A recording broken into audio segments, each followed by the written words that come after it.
Cuando miras el mapa de Sudamérica, es probable que puedas ubicar fácilmente a los países iberoamericanos. Pero, ¿qué hay de los pequeños países en la esquina nororiental del continente? Las poco conocidas Guayanas comprenden las regiones que fueron conquistadas por el Reino Unido, Países Bajos y Francia. En este video nos enfocaremos en la República Cooperativa de Guyana, que antaño fue la Guayana Británica. ¿Te interesa conocer su historia?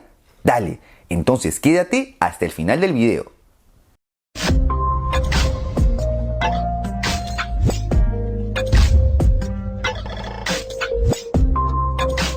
Poco se sabe acerca de la historia de Guyana hasta antes de la llegada de los europeos. Los principales grupos étnicos que la habitaban fueron los arahuacos y los caribes. Sin haber formado ningún estado organizado, unas 30.000 personas, según las estimaciones modernas, vivían organizadas en tribus y se dedicaban a la caza y recolección. El primer europeo en explorar la costa guyanesa fue el español Alonso de Ojeda, quien llegó a la región de Demerara en 1499. Logrando cartografiar la zona. Sin embargo, la colonización oficial del territorio guyanés se daría en 1530 por Diego de Ordaz, quien creó la provincia de Guayana, adjudicándola a la corona española. Esta provincia incluía los actuales estados venezolanos de Bolívar, Delta Macuro y Amazonas, así como la región del Esequibo, región que comprende 160.000 kilómetros de la actual Guyana y que a la fecha sigue siendo un territorio en disputa con Venezuela.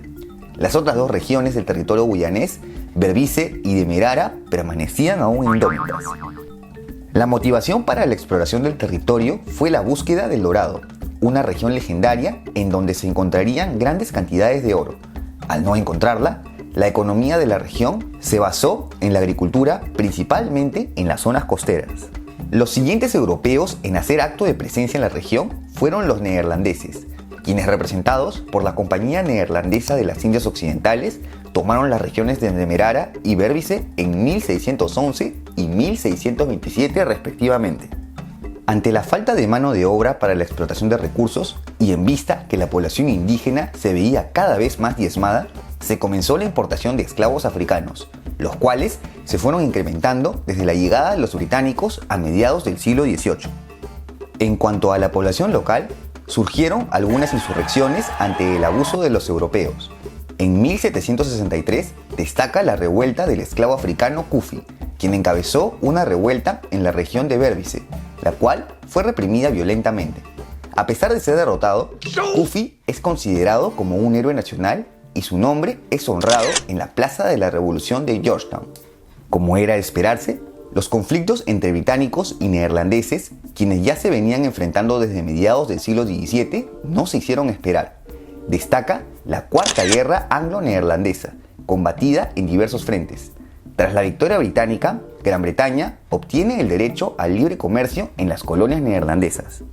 Con esto, los británicos se convirtieron en los gobernadores de facto del territorio, pero oficialmente las colonias de Demerara, Berbice y Esequibo no serían cedidas al Reino Unido hasta el Tratado Anglo-Neerlandés de 1814, ratificado en el Congreso de Viena de 1815 tras la victoria británica en las guerras napoleónicas, en las que Países Bajos participó como un estado satélite de Napoleón. A partir de aquí, las provincias fueron unificadas en la Guayana Británica.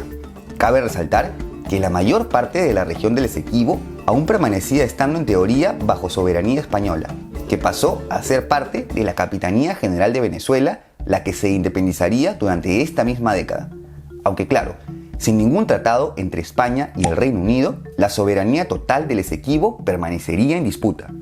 Durante el periodo británico, a la mano de obra africana se sumaron chinos, javaneses e indios, por lo que Guyana pasaría por un proceso de mestizaje bastante peculiar. En general, la gente de estos orígenes diversos ha coexistido pacíficamente, algo también bastante peculiar en países multiétnicos. En 1897 se buscó resolver las disputas territoriales entre el Reino Unido y Venezuela mediante la creación de un tribunal sometido a arbitraje internacional. Mientras el Reino Unido pretendía que la frontera llegue hasta las bocas del río Orinoco, Venezuela se basó en el principio de uti possidetis iure, por el que le corresponderían los territorios de la ex Capitanía General de Venezuela, que abarcaban todo el Esequibo. El resultado de este tribunal denominado como el Laudo Arbitral de París, fue favorable para el Reino Unido, aunque no satisfizo sus pretensiones totales que incluían el delta Amacuro.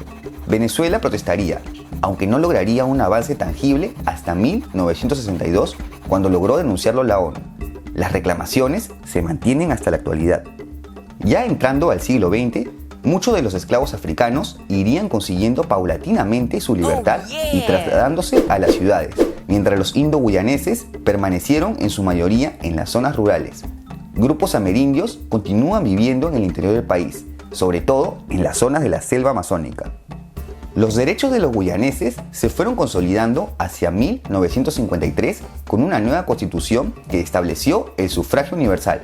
Asimismo, se van creando partidos políticos en donde la población local puede participar, como es el caso del Partido Popular Progresista de Guyana, de corte marxista, que al llegar al poder buscó tanto la independencia como la obligación de las empresas a reconocer el derecho sindical.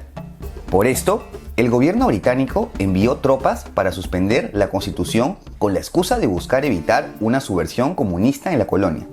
Esto resultó en años de gran violencia callejera que incluyó un intento de golpe de Estado en 1963 que dejó 170 muertos. Ya en medio de un proceso de descolonización mundial tras la Segunda Guerra Mundial y el paulatino desmembramiento del Imperio Británico, Guyana consigue el reconocimiento británico de su independencia en 1966, aunque permanecería bajo el seno de la Mancomunidad Británica de Naciones, de la que sigue siendo miembro hasta la fecha. Durante los primeros años de la Guyana independiente, gobernaría Forbes Burnham, en una primera instancia como primer ministro. Con el cambio de la Constitución en 1980, se proclamó como presidente ejecutivo, ganando unas elecciones que fueron percibidas como fraudulentas. Burnham comenzó su gobierno siendo visto como un hombre fuerte que luchó por el nacionalismo y el antiimperialismo, lo que se vio plasmado en el acercamiento a los países socialistas tras la invasión de Granada por Estados Unidos.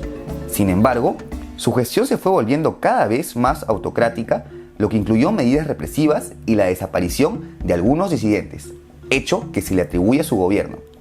Burnham gobernaría hasta su muerte en 1985, dejando un país en decrecimiento económico.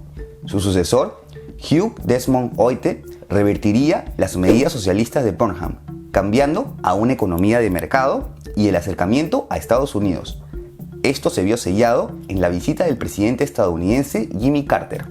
A pesar de las nuevas reformas económicas, Guyana ha venido creciendo a ritmo lento y se mantiene como un país con un alto porcentaje de pobreza y un bajo índice de desarrollo humano.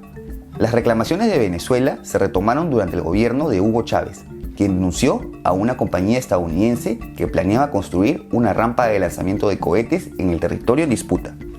Sin embargo, Chávez retiraría la denuncia ante nuevas alianzas políticas, cediendo la autonomía a favor de Guyana. A pesar de esto, y con el descubrimiento de yacimientos de petróleo en el Esequibo, el caso se elevó a la Corte Internacional de La Haya en el 2018, aún a espera de un veredicto final. ¿Y tú qué opinas? ¿Te parece que el Esequibo debería ser reintegrado a Venezuela? No te olvides de dejar tu comentario y si te ha gustado este video, apóyame con un like y suscríbete a mi canal. También puedes seguirme en mis redes y si te interesa apoyar este proyecto, cualquier donación en Patreon será bienvenida. ¡Hasta la próxima!